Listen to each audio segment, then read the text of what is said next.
Ma'am ওয়ালাইকুম আসসালাম। Ma'am আসসালামু আলাইকুম। ওয়ালাইকুম আসসালাম।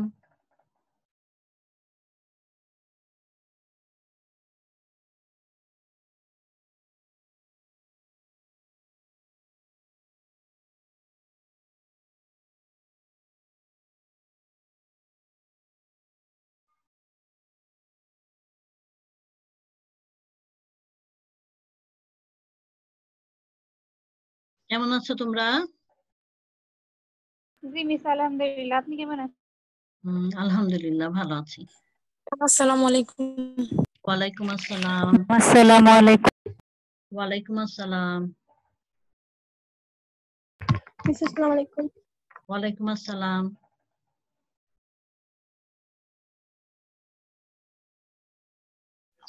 ম্যাডাম কেমন আছেন? হ্যাঁ আলহামদুলিল্লাহ ভালো আছি। তোমরা ভালো আছো? জি ম্যাডাম। আসসালাম।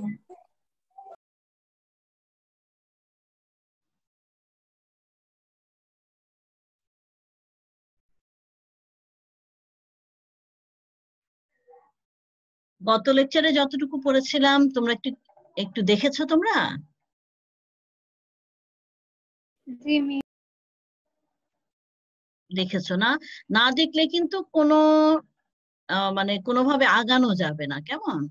একটু একটু করে দেখবা প্রতিটা ক্লাস হওয়ার পরে, লেকচারের পরে যখনই সময় পাবে অবশ্যই লেকচারটা দেখবা, আর না বা একটু বইটা দেখবা, ওই অংশটা যতটুকু পড়ানো হলো ওই অংশ। আসসালামু আলাইকুম ম্যাম। ওয়ালাইকুম আসসালাম। ওয়ালাইকুম আসসালাম।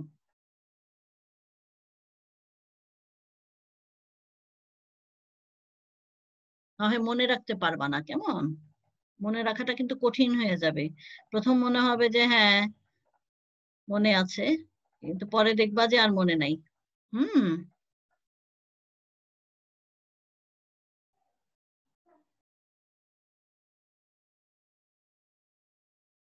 আচ্ছা, অনেকেই এসছে, আমরা আরম্ভ করে দিব। আমাদের একটু নাম ডাকারও ব্যাপার আছে। আচ্ছা, আমরা এখন 35 জন আছি, কেমন? তাহলে আমরা, আচ্ছা সবাই একটু আনমিউট হবা, একটু আনমিউট হওয়া, আমার সাথে কথাবার্তা বলো এই সময়টুকুতে। আর হলো তোমরা ভিডিও অন করো, ভিডিও অন করো সবাই, ভিডিও অন করো সবাই।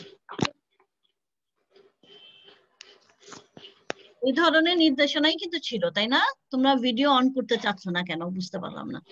ভিডিও অন করো ম্যাম সবাই। আসসালামু আলাইকুম। ওয়ালাইকুম আসসালাম। ম্যাম অ্যাকচুয়ালি আমার বাসায় কারেন্ট চলে গেছে, অনেক বৃষ্টি হইতেছে তো তো নেটে অনেক প্রবলেম। আচ্ছা, কোনো সমস্যা নাই। আচ্ছা, কোনো সমস্যা নাই, যতটুকু পারো, হ্যাঁ যে যেভাবে পারো সেভাবেই জয়েন করবা, যতটুকু সময় পারো। এটা তো কিছু করার নাই আসলে, তাই না? আচ্ছা, আমরা একটা স্ক্রিন শেয়ার দিচ্ছি। আসসালামু আলাইকুম। ওয়ালাইকুম আসসালাম। ওয়ালাইকুম আসসালাম।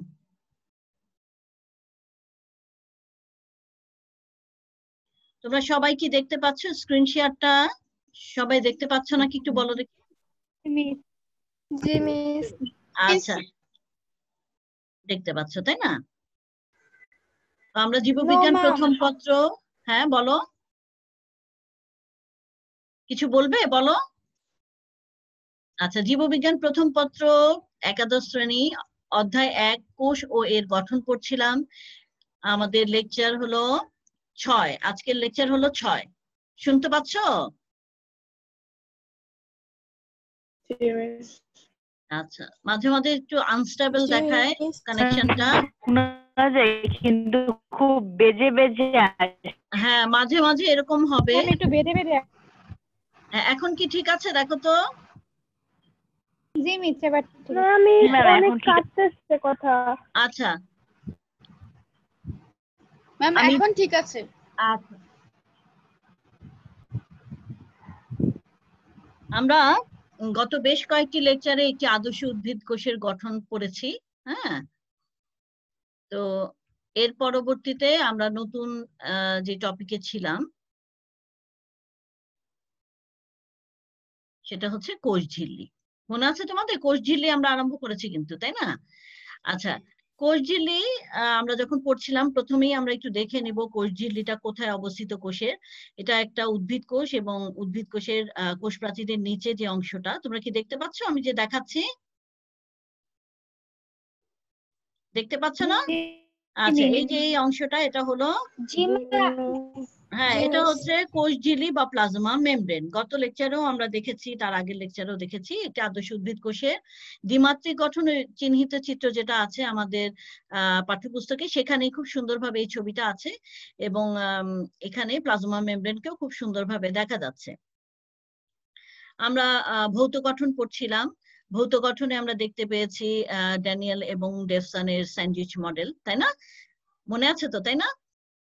কি মনে আছে নাকি নাই? পড়ো নাই? দেখো নাই? জি ম্যাম, আচ্ছা, জি ম্যাম। আশা করি দেখেছো তোমরা। আচ্ছা, তো সেইখানে আমরা প্রোটিন এবং লিপিডের সমন্বয়ে গঠিত দুইটা স্তর বিশিষ্ট মডেলটা দেখেছিলাম। তারপরে ইউনিট মেমব্রেন সম্পর্কে আলোচনা করেছিলাম, যা কিনা বিজ্ঞানী রবার্টসন 1959 খ্রিস্টাব্দে সেই মতবাদ ব্যক্ত করেছিলেন, সেই সম্পর্কেও আলোচনা করেছিলাম। এরপরে আমরা সবচাইতে গ্রহণযোগ্য যে মডেল, ফ্লুইড মোজাইক মডেল, যা কিনা এস জে সিঙ্গার এবং জিএল নিকেলসন 1972 সালে উপস্থাপন করেছেন, সেই সম্পর্কে আলোচনা করছিলাম, যাকে কিনা আইসবার্গ মডেলও বলা হয়। আচ্ছা, এই যে আমরা এই বিষয়গুলো সম্পর্কে আলোচনা করেছি, হ্যাঁ, এখানে কি তোমাদের কোনো সমস্যা হয়েছে? তোমরা যখন বাসায় দেখেছো কোনো সমস্যা মনে হয়েছে যে এই জায়গাটা বুঝি না, বা এই সমস্যা ওই সমস্যা, এরকম কিছু ছিল? No miss. আচ্ছা, তাহলে আমরা এখানে, আচ্ছা, এখানে দেখেছিলাম হচ্ছে তোমার হচ্ছে ফ্লুইড মোজাইক মডেল অনুযায়ী কোষঝিল্লির যে গঠন উপাদানগুলো, সেই উপাদানগুলো প্রথমেই পড়েছিলাম ফসফোলিপিড বাইলেয়ার। হ্যাঁ, বাইলেয়ার, এটা দুইটা লেয়ার বিশিষ্ট, এখানে ফসফেট এবং ফসফোলিপিড থাকে। প্রতিটি অণুতে কিভাবে গুছানো আছে এই সম্পর্কে আর বলি না, তাই না? ফসফোলিপিড বাইলেয়ার, এর মধ্যে বাইলেয়ারটা কেমন ভাবে আছে। এর পরবর্তী অংশে পড়েছিলাম মেমব্রেন প্রোটিনগুলো। প্রোটিনগুলো যে পেরিফেরাল প্রোটিন, হ্যাঁ, ছিল হচ্ছে এই যে ইন্টিগ্রাল প্রোটিন, হ্যাঁ, প্রথমে পড়েছি পেরিফেরাল প্রোটিন, তারপর যে লিপিড সম্পৃক্ত প্রোটিন। তোমরা কি দেখতে পাচ্ছ আমি যে হাইলাইটার দিয়ে হাইলাইট করছি? বোঝা যাচ্ছে? আচ্ছা, তারপরে আমরা পড়ছিলাম হচ্ছে গ্লাইকোক্যালিক্স। এই পর্যন্তই আমরা পড়েছিলাম। তো গ্লাইকোক্যালিক্স সম্পর্কে আরেকটু বলি তোমাদেরকে, এই জায়গাটা একটু সমস্যা হয় অনেকের, একটু বলি যে এটি ঝিল্লির উপরে একটা চিনির স্তর, হ্যাঁ, এবং ফসফোলিপিড অনুর সঙ্গে কার্বোহাইড্রেট শৃঙ্খল যুক্ত হয়ে গ্লাইকোলিপিড গঠন করে। আমরা একটু দেখি ছবিটা, একটু দেখি গ্লাইকোলিপিডের জায়গাটা। দেখো এখানে লাল রং দ্বারা, লাল রঙের কলম দ্বারা চিহ্নিত আছে জায়গাটা, এই যে জায়গাটা তোমরা কি দেখতে পাচ্ছ মেয়েরা? এই যে আমি এখন হলুদ হাইলাইটার দিচ্ছি, হ্যাঁ, গ্লাইকোলিপিড। আচ্ছা, গ্লাইকোলিপিড তাহলে কি? এই যে তোমার ফসফোলিপিড বাইলেয়ারটা আছে না, এই যে ফসফোলিপিড, এই ফসফোলিপিডের সাথে যখন কার্বোহাইড্রেট যুক্ত হয়, যখন এই যে কার্বোহাইড্রেট যুক্ত হয়, তখন এই জিনিসটাকে আমরা বলবো গ্লাইকোলিপিড। তাহলে ফসফোলিপিডের সাথে কার্বোহাইড্রেট যুক্ত হলে আমরা বলবো গ্লাইকোলিপিড, আর এই ফসফোলিপিডের সাথে যখন প্রোটিন যুক্ত হয় তখন আমরা কি বলবো তাকে? গ্লাইকোপ্রোটিন। এই যে আরেকটা লাল রঙের চিহ্নিত, এখন হলুদ হাইলাইটার আমরা দিচ্ছি, সেই জায়গাটা হচ্ছে গ্লাইকোপ্রোটিন। তাহলে আমরা দেখলাম কি, ফসফোলিপিডের সাথে আছে হচ্ছে প্রোটিন, তাকে বলবো হচ্ছে গ্লাইকোপ্রোটিন, আর ফসফোলিপিডের সাথে হচ্ছে থাকে কার্বোহাইড্রেট, তাকে আমরা বলবো গ্লাইকোলিপিড। তাহলে এই দুইটা আবার যখন একসাথে আমরা পড়বো তখন এদেরকে আমরা একসাথে বলবো হচ্ছে গ্লাইকোক্যালিক্স। এই যে যেটা আমাদের আলোচনা, হ্যাঁ, যেটা নিয়ে আমরা আলোচনা করছি সেটা হচ্ছে গ্লাইকোক্যালিক্স। তোমরা কি বুঝতে পারছো আমার কথা? গ্লাইকোক্যালিক্স কি? গ্লাইকোপ্রোটিন এবং গ্লাইকোলিপিড একত্রিত ভাবে আমরা বলবো গ্লাইকোক্যালিক্স। হ্যাঁ, গ্লাইকোপ্রোটিন একসাথে বলবো গ্লাইকোক্যালিক্স। এই যে গ্লাইকোক্যালিক্স, দেখো দুইটাকে একসাথে বলছে হলো গ্লাইকোক্যালিক্স। আচ্ছা, কার্বোহাইড্রেট শৃঙ্খলগুলো সমন্বয়ে ঝিল্লির বহিঃস্তরে অবস্থিত। সবসময় এই যে কার্বোহাইড্রেটের যে শৃঙ্খল সেটা হচ্ছে ঝিল্লির বাইরের দিকে অবস্থিত। আমরা বাইরের অংশটা চিনেছি গত ক্লাসেই। এই যে বাইরের অংশ, বাইরের দিক হচ্ছে এটা, এই যে বাইরের দিক, হ্যাঁ বাইরের দিক হচ্ছে এটা। তাহলে বাইরের দিকেই হলো এই কার্বোহাইড্রেটের শৃঙ্খল গুলো থাকে, যে আমরা দেখতে পাচ্ছি গ্লাইকোক্লাইডিক্স, যে এই যেগুলা এই শৃঙ্খল গুলো বাইরের দিকেই থাকে। আচ্ছা, এর পরবর্তী অংশে চলে যাই আমরা, কোলেস্টেরল। চারটা অংশ এখানে উল্লেখ করেছে। এখানে কোলেস্টেরল অংশটা আমরা একটু দেখি, আগে দেখে নেই চিত্রের মধ্যে কোলেস্টেরল কোথায় আছে। তোমরা দেখতে পাচ্ছ কোলেস্টেরলকে? এই যে এখানে আমি এখন লাল রং দিয়েছি, কোলেস্টেরল দেখতে পাচ্ছ? হ্যাঁ অথবা না বলো হ্যাঁ। আর এখানেও আরেকটা জায়গায় কোলেস্টেরল আছে, দেখো ভিতরের দিকে, এই যে কোলেস্টেরল দেখতে পাচ্ছ? আচ্ছা, তাহলে এটি, এই যে কোলেস্টেরল, এটি হচ্ছে লিপিড জাতীয় পদার্থ। হ্যাঁ, লিপিড জাতীয় পদার্থ এবং ফসফোলিপিড অণুর ফাঁকে ফাঁকে এগুলো অবস্থান করে। তোমরা দেখো এই যে ফসফোলিপিড বাইলেয়ার, এটার মাঝখানে দেখো ফাঁকে ফাঁকে কিন্তু কোলেস্টেরল, এই যে দাঁতের মতো দেখা যাচ্ছে না কোলেস্টেরলকে? দেখতে পাচ্ছ তোমরা লালটা? হ্যাঁ, এই যে ফাঁকে ফাঁকে ফাঁকে অবস্থান করছে, এখানেও দেখো ফাঁকে ফাঁকে অবস্থান করছে। এগুলা হচ্ছে তোমার কোলেস্টেরল। আর প্রাণী কোষে ঝিল্লিতে এটি খুব বেশি দেখা যায়, উদ্ভিদ কোষের তুলনায় প্রাণী কোষের মধ্যে এটা বেশি দেখা যায়। এই ছিল আমাদের চারটা অংশ বা চারটা উপাদান, যেগুলো কিনা আমাদের এই যে ফ্লুইড মোজাইক মডেল অনুযায়ী কোষ ঝিল্লির গঠনের মধ্যে আমরা দেখতে পাই। আচ্ছা, এর পরবর্তী অংশ দেখো, এই যে এখান থেকে আমি লাল দাগ দিচ্ছি, তোমরা বুঝতে পারবা। এই যে এখানে দেখো সেল সারফেস। হ্যাঁ, সেল সারফেসে অর্থাৎ সেলের যে সারফেসের লেয়ারটা থাকে, যে উপরে যে লেয়ারটা থাকে, সে এলাকায় এবং এর উপাদান উভয় কিন্তু পরিবর্তনযোগ্য। একটু বোঝার চেষ্টা করো মেয়েরা, নাহলে পরে একা একা কিন্তু বুঝতে পারবা না। হ্যাঁ, আমরা দেখি আবার, দেখো দিচ্ছি পয়েন্টার। সেল সারফেসের ভেদ্যতা, ভেদ্যতা মানে পারমিয়েবিলিটি, অর্থাৎ এর ভিতরে কিভাবে কতখানি ঢুকতে পারবে, কে ঢুকতে পারবে, এই যে একটা ভেদ্যতার একটা বৈশিষ্ট্য আছে। এই বৈশিষ্ট্যটা এবং এনজাইমের যে কার্যকারিতা, অর্থাৎ এনজাইম যেভাবে কাজ করে, হ্যাঁ সেটা কিন্তু পরিবর্তনশীল। অর্থাৎ সবসময় এনজাইম একভাবে কাজ করবে না। হ্যাঁ, এবং যে ভেদ্যতাও কিন্তু একই রকম থাকবে না, যে সবসময় একই জিনিসকে একইভাবে ঢুকতে দিবে সেটাও না, এগুলো সব পরিবর্তনযোগ্য। এতে বোঝা যায় যে সারফেস এলাকা, অর্থাৎ যে উপরে তল, যেটা তলের যে এলাকাটা, হ্যাঁ, এবং এর উপাদানগুলো, অর্থাৎ এই যে এখানকার উপাদান এবং এই তলটা, এগুলো সবই পরিবর্তনযোগ্য। হ্যাঁ, এগুলা কিন্তু একই জায়গায় বসেও থাকে না, একই ভাবেও থাকে না। এখন ফ্লুইড মোজাইক মডেল অনুযায়ী এসব পরিবর্তনশীলতা সম্ভব, কারণ আমরা যেভাবে মডেলটা পড়লাম, যেভাবে এরা আছে, এই যে মাঝখানে ঢুকে আছে, এরা যেভাবে আছে, এই মডেল অনুসারে এই যে বলতেছে যে ভেদ্যতার পরিবর্তন সম্ভব, সেল সারফেসের এনজাইমের কার্যকারিতা পরিবর্তনশীল, এগুলা এই ফ্লুইড মোজাইক মডেল অনুসারে এগুলা ঘটা সম্ভব। এই মডেল অনুযায়ী প্রোটিন এবং গঠন অন্যান্য উপাদান যেগুলো আছে সেগুলোকে স্থির ধরা হয় না। এই যে প্রোটিন গুলো আছে, হ্যাঁ, এই যে প্রোটিন, আমরা লিপিড সম্পৃক্ত protein, peripheral protein, integral protein, এগুলা যে দেখলাম, এই প্রোটিন গুলা, হ্যাঁ, এগুলা কিন্তু ফিক্স না, এক জায়গায় স্থির না। হ্যাঁ, বরং মনে করা হয় যে এরা ফসফোলিপিডের মধ্যে ভেসে বেড়ায়। এই যে ফসফোলিপিডের মধ্যে এরা ঢুকে আছে ভিতরে, হ্যাঁ, গ্রথিত আছে। ওয়ালাইকুম আসসালাম। এই যে গ্রথিত আছে, এই যে গ্রথিত আছে, কিন্তু এগুলা যে এখানে আছে, এটা যে এইভাবেই থাকবে এটা না, এটা কিন্তু নাড়াচাড়া করতে পারে। হ্যাঁ, এরা ভেসে ভেসে বেড়াইতে পারে। ফলে বস্তুর একটি মোজাইক তৈরি হয়, মানে হলো যে এটার মধ্যে মধ্যে বিভিন্ন সময় বিভিন্ন জায়গায় বিভিন্ন জিনিস দেখতে পাওয়া যায়। হ্যাঁ, নাড়াচাড়া করতে পারে সহজ কথায়। আচ্ছা, অনেকে এসছে, একটু নিয়ে নেই। তোমরা একটু সময় মতো আসলে ক্লাসটা খুব সহজ ভাবে এগিয়ে যায়। মাঝখানে বাধা আসলে কিন্তু ইন্টারাপশন হলে সমস্যা হয়। আচ্ছা, ফলে বস্তুর একটা মোজাইক তৈরি হয়। আচ্ছা, প্রোটিন সমূহ আংশিক পানিগ্রাহী যখন ঝিল্লির সারফেসে থাকে। আমি একটু বলি যে প্রোটিন, এই যে প্রোটিন গুলো আমরা দেখতেছি, হ্যাঁ, পেরিফেরাল, ইন্টিগ্রাল, লিপিড সম্পৃক্ত প্রোটিন, এরা হচ্ছে মাঝে মাঝে পানিগ্রাহী বা হাইড্রোফিলিক, অর্থাৎ পানিকে ওয়াটার লাভিং, পানিকে শোষণ করতে পারে, পানি পছন্দ করে, সারফেস এলাকায় থাকে। আবার অনেক সময় দেখা আংশিক পানিরোধী, অর্থাৎ কিছু কিছু সময় দেখা যায় এরা হাইড্রোফোবিক, অর্থাৎ পানিকে তেমন একটা পছন্দ করে না, পানিকে শোষণ করে না, ইত্যাদি ইত্যাদি। হ্যাঁ, তো এইভাবে করে আংশিক পানিরোধী যখন লিপিডের সাথে মিশ্রিত অবস্থায় থাকে, অর্থাৎ এরা মাঝে মাঝে দেখা যায় এদেরকে হাইড্রোফিলিক অবস্থায়, মাঝে মাঝে কিছু অংশকে দেখা যায় হাইড্রোফোবিক অবস্থায়। তাহলে দেখা যাচ্ছে এদের ক্যারেক্টার বা এদের যে বৈশিষ্ট্যাবলী, এগুলোও কিন্তু ফিক্স না। এই মডেল কোষঝিল্লি কার্বোহাইড্রেট এবং প্রোটিন হতে উৎপন্ন অন্যান্য দ্রব্যাদির উপস্থিতি সমর্থন করে। এই মডেল অনুসারে আমরা দেখেছি যে কোষঝিল্লির মধ্যে কার্বোহাইড্রেট এবং অন্যান্য প্রোটিন উৎপন্ন অন্যান্য দ্রব্যাদি আছে। এটা কিন্তু এখানে দেখতে পাচ্ছি। এখানে আমরা দেখেছি না, দেখো তো এই যে গ্লাইকোপ্রোটিন, গ্লাইকোলিপিড এগুলো দেখেছি না? তার মানে কার্বোহাইড্রেট এবং প্রোটিন থেকে অন্যান্য দ্রব্যাদিও থাকবে, হ্যাঁ, উৎপন্ন অন্যান্য দ্রব্যাদিও থাকবে, সেটা কিন্তু আমরা এই মডেলে দেখতে পাচ্ছি।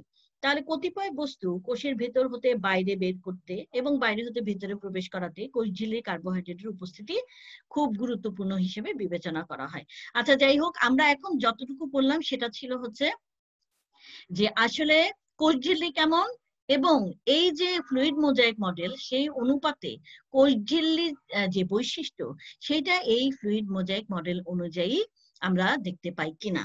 তাহলে বুঝতে পারছি যে ফ্লুইড মোজাইক মডেলে যে বৈশিষ্ট্যগুলো আমরা পড়লাম সেই বৈশিষ্ট্য অনুসারে আমাদের কোষঝিল্লির যে বৈশিষ্ট্য সেটা মিলে যায়, হ্যাঁ, মানে সমর্থন করে যেই জিনিসগুলো কোষঝিল্লি করে, যে বৈশিষ্ট্যগুলো তার মধ্যে আছে সেটা ফ্লুইড মোজাইক মডেল অনুসারে। মিস, একটা কথা ছিল।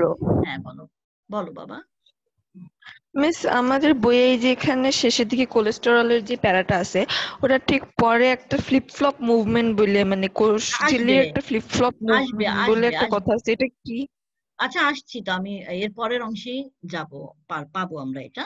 তো এতটুকু তোমরা বুঝতে পেরেছো কিনা সেটা বলো, যে ফ্লুইড মোজাইক মডেল অনুসারে আমাদের কোষের যে কোষঝিল্লির যে গঠন, হ্যাঁ, সেই গঠন অনুসারে কোষঝিল্লির বৈশিষ্ট্যগুলো কিন্তু এই মডেলটা সমর্থন করছে। কেমন?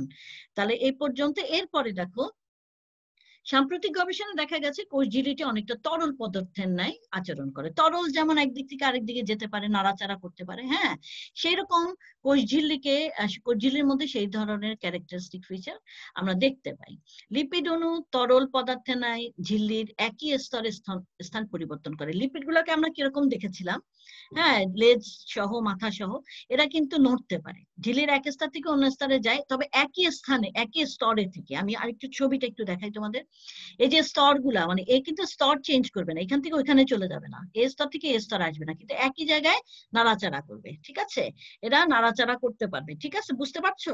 স্থান পরিবর্তন করতে পারবে, হ্যাঁ, একই স্তরে স্থান পরিবর্তন করে। পাশে ব্যাপ্ত বা ডিফিউজ হতে পারে। ব্যাপ্ত মানে হচ্ছে ব্যাপিত হতে পারে, ব্যাপন প্রক্রিয়া এদিক থেকে ওদিক চলে যেতে পারে, এবং অক্ষ বা একটা যদি এক্সিস ধরো তোমার, লং এক্সিস, সেটা বরাবর ঘুরতেও পারে। তার মানে একই জায়গা থেকে সে ঘুরতে পারে, কোনো একটা জিনিসকে কেন্দ্র করে ঘুরতে পারবে। কে বলতো, কে ঘুরতে পারবে মেয়েরা? লিপিড অণু।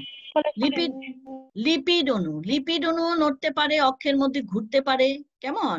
মানে তার মানে হচ্ছে যে তোমার পুরা ঝিল্লিটাই নড়তে পারে, ঝিল্লির লিপিড অণু নড়তে পারে, বুঝছো? পাশে ব্যাপ্ত হতে পারে, ঘুরতে পারে, একই জায়গা থেকে ঘুরতে পারে।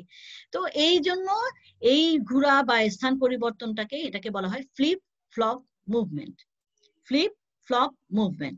এই তথ্যগুলো ফ্লুইড মোজাইক মডেলকে বিশেষভাবে সমর্থন করে। কোন তথ্যগুলো? এই যে এতক্ষণ বললাম যে তোমার হচ্ছে যে নাড়াচাড়া করতে পারে, একই জায়গায় থাকে না, একই স্তরে থেকে বিভিন্ন জায়গায় ব্যাপ্ত হতে পারে, হ্যাঁ, কোষঝিল্লিটা তরল পদার্থে ন্যায় আচরণ করে। এই সব, এই যে ফ্লিপ ফ্লপ মুভমেন্ট যেটা, এই প্রত্যেকটা তথ্য আমাদের এই যে ফ্লুইড মোজাইক মডেল যে আমরা পড়লাম, এই মডেল অনুসারে এই মুভমেন্টটা সম্ভব। বুঝতে পারছো তোমরা? এই জন্য এটা কিন্তু খুবই গ্রহণযোগ্য একটা মডেল।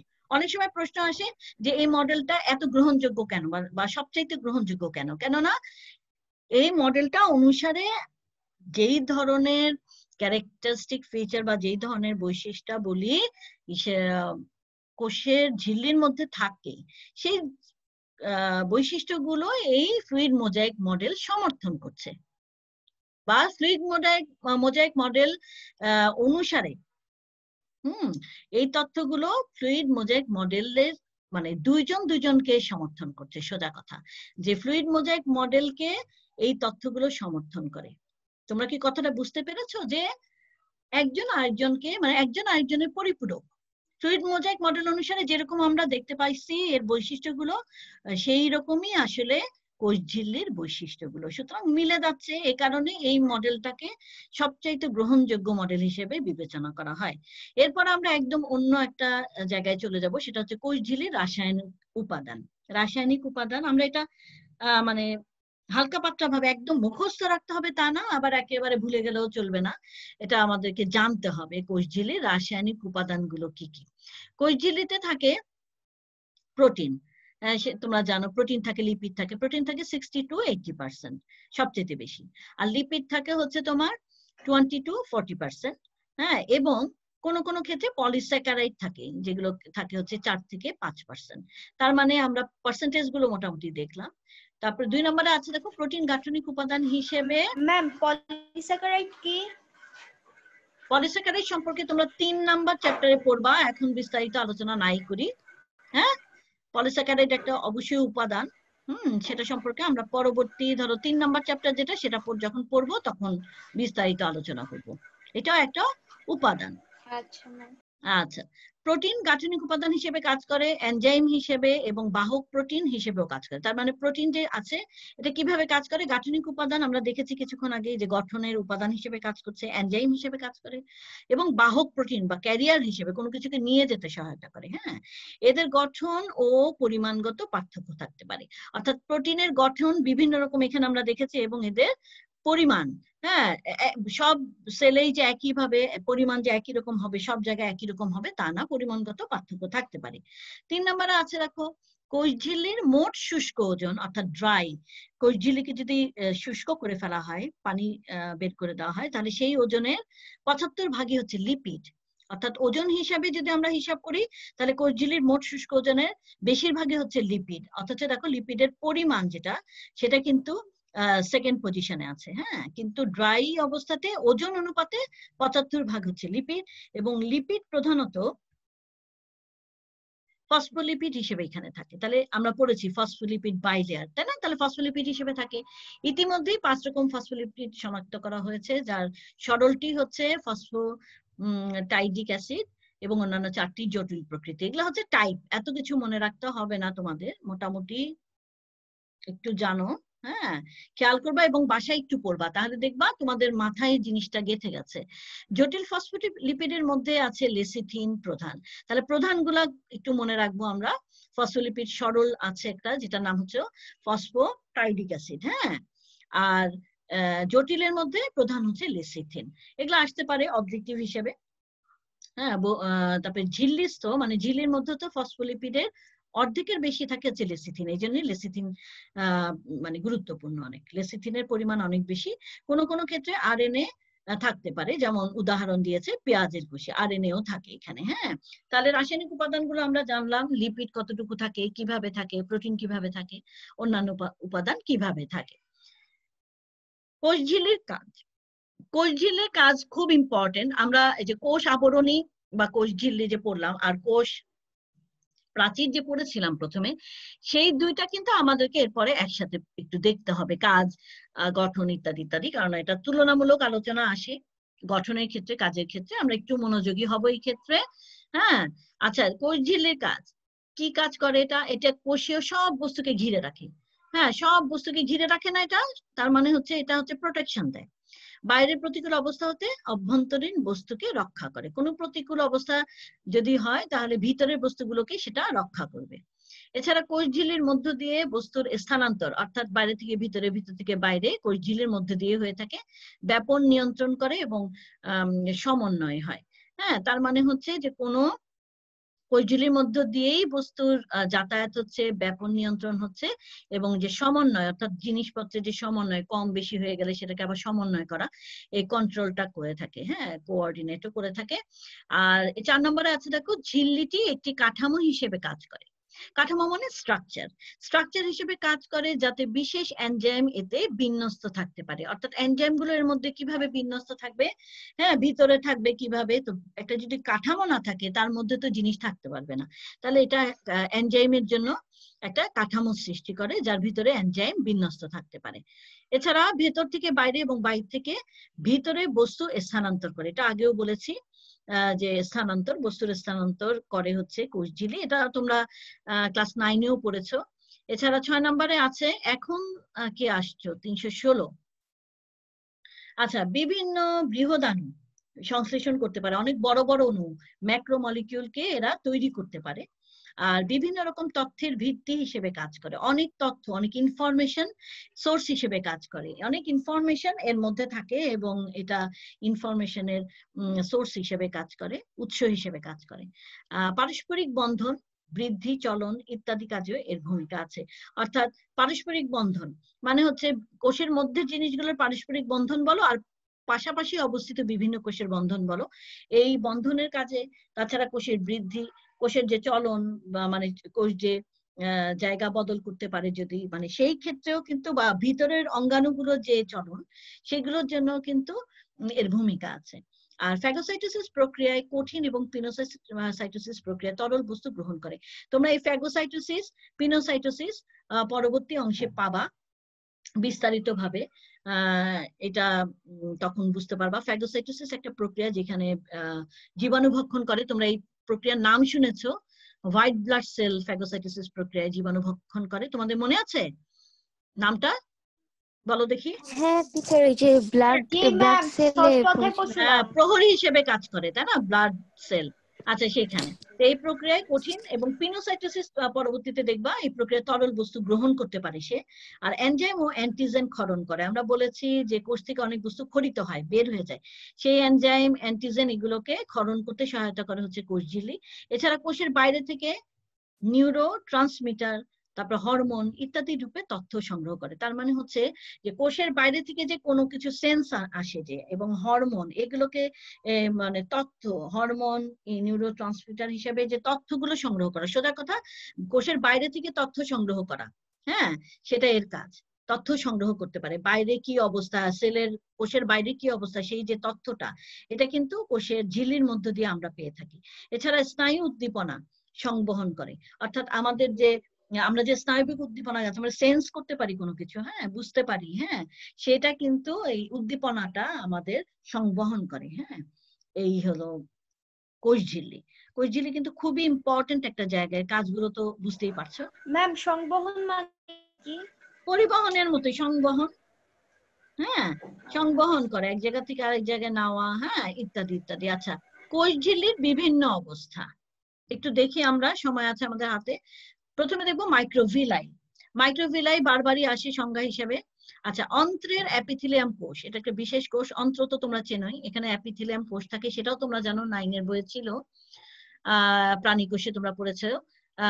সেই অ্যাপিথিলিয়াম কোষের মুক্ত প্রান্তে কোষঝিল্লি অগ্রগহ্বরে অর্থাৎ গহ্বর সৃষ্টি করে, হ্যাঁ অসংখ্য ক্ষুদ্রাকৃতির অভিক্ষেপ তৈরি করে, এটা হচ্ছে মাইক্রোভিলাই।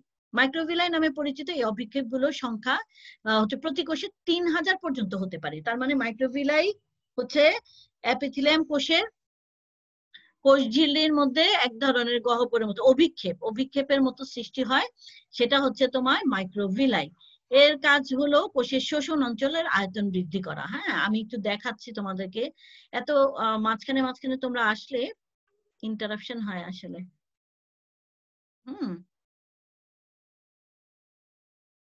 আচ্ছা, আমরা একটু এগুলো আসলে বুঝতে হলে একটা বোর্ড হলে ভালো হয়।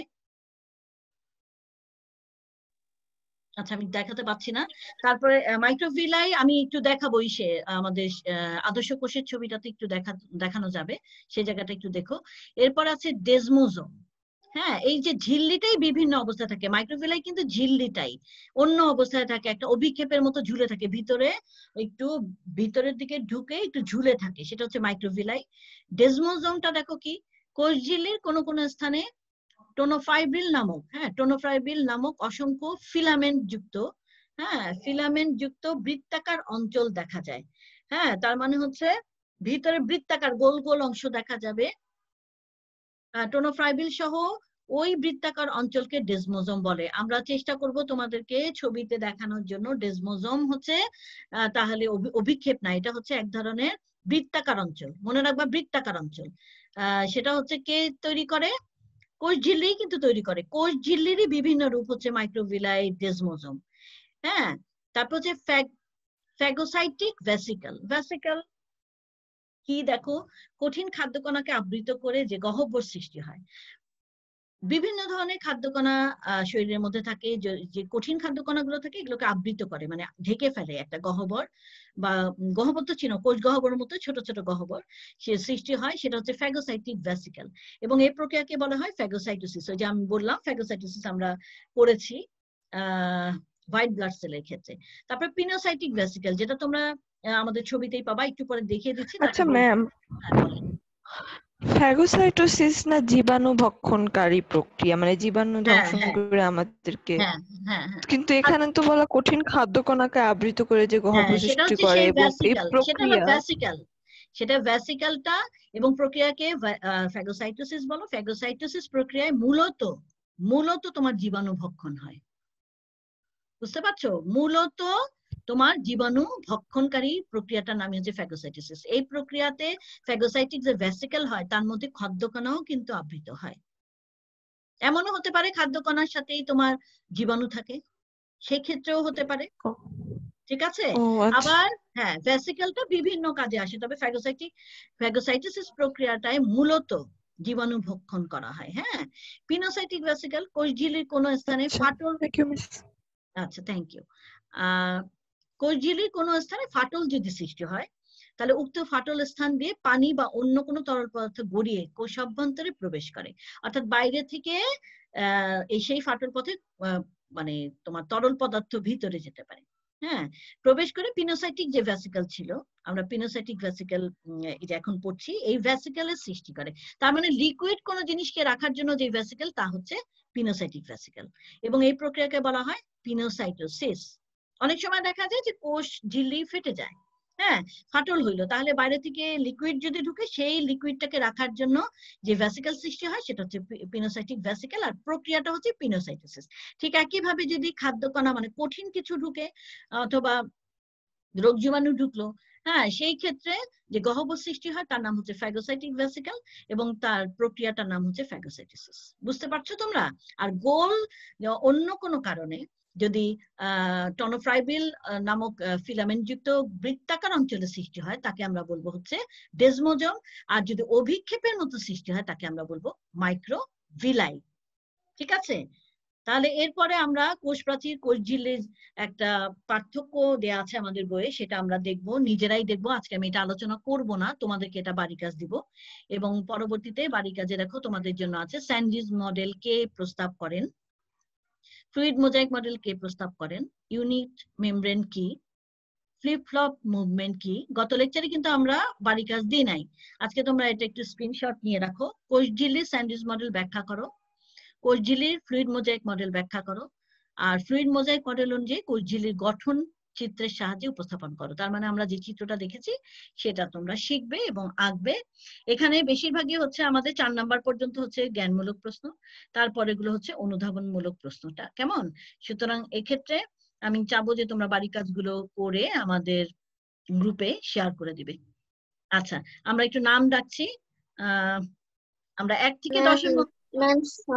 7 নম্বর কোশ্চেনটা যে ছিল এটা কি মানে যে পুরাটা চিত্রটা, শুধু চিত্রটা দিবা? হ্যাঁ, না না না, এটা তো খালি চিত্র দিবা, গঠন চিত্রের সাথে উপস্থাপন করো, খালি চিত্র দিবা।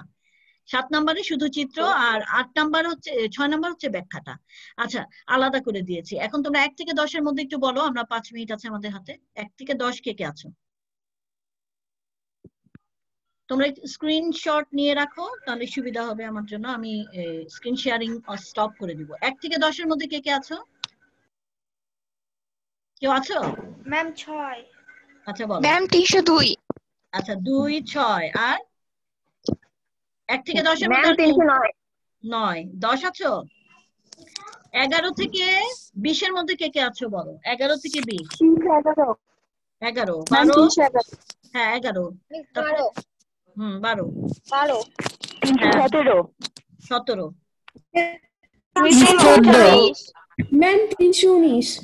14, 19, 320। 320, 315। 15, 16, 318। 18, ম্যাম 319। 319 দিয়েছি, 320। দিয়েছি 319, 20 দিয়েছি। এখন তোমরা বলো 20 থেকে 30 এর মধ্যে, 21 থেকে 30 কে কে আছো? 21, 22, 22। 330। 325। হুম আচ্ছা ম্যাম 22 26 26 আছো জি আমি বলি আচ্ছা আমি বলছি আস্তে আস্তে 22 আছো 23 24 আছো 21 আছো আচ্ছা 21 22 আছো 23 আছো 24 25 25 আছে 25 হ্যাঁ 25 দিয়েছি 26 আছো আছে জি হ্যাঁ 27 আছো 28 আছো 28 28 আছো আচ্ছা জি শোনো তোমরা সিরিয়াল বাই বলে যাও না একজন একজন করে 330 পেয়েছি আর বলবা না হ্যাঁ 31 থেকে 40 এর মধ্যে কে কে আছে বলো 31 আছো রোল বলো 31 32 33 34 35 36 37 38 ম্যাম 37 ওকে 39 40 41 42 43 44 ম্যাম আমি 44 আচ্ছা 45 46 মিস 46 47 48 48 49 50 ম্যাম 49 51 52 53 54 সবাই মিউট হও ম্যাম 54 আচ্ছা সবাই মিউট হও আচ্ছা সবাই মিউট হও যারা প্রেজেন্ট করবা তারাই শুধু আনমিউট হবা 55 56 54 দিয়েছি তো বাবা 55 56 ম্যাম 53 55 আমি বলি আচ্ছা 56 আছো 56 57 58 কত ম্যাম 58 মিস 56 প্রেজেন্ট আচ্ছা 56 দিয়েছি 56 55 56 57 আছো ম্যাম 58 58 দিয়েছি বাবা একবার বলো শুধু একবার আমি দেখতে পাবো আচ্ছা 59 60 59 মিস আচ্ছা একটু তাড়াতাড়ি বলো 61 62 মিস 60 প্রেজেন্ট দিয়েছেন হ্যাঁ দিয়েছি 61 62 63 64 65 66 মিস 66 67 68 মিস 66 দিয়েছি তো বাবা শুনতে পাচ্ছি 67 68 69 70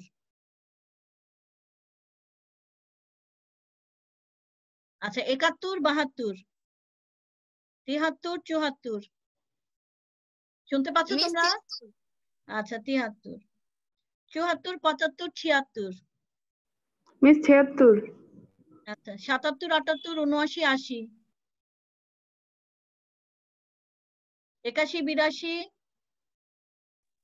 মিস 83 81 হ্যাঁ 82 মিস 82 হ্যাঁ তারপরে 83 81 তারপরে আচ্ছা 83 84 85 86 87 88 মিস 89 88 আচ্ছা শোনো সময় একদম নাই 89 90 91 92 93 94 ম্যাম 90 আচ্ছা সময় 1 মিনিট আছে আমি এখন শেষ করে দিব ম্যাম 90 আচ্ছা 90 91 থেকে 400 এর মধ্যে কে কে আছে ম্যাম 300 কত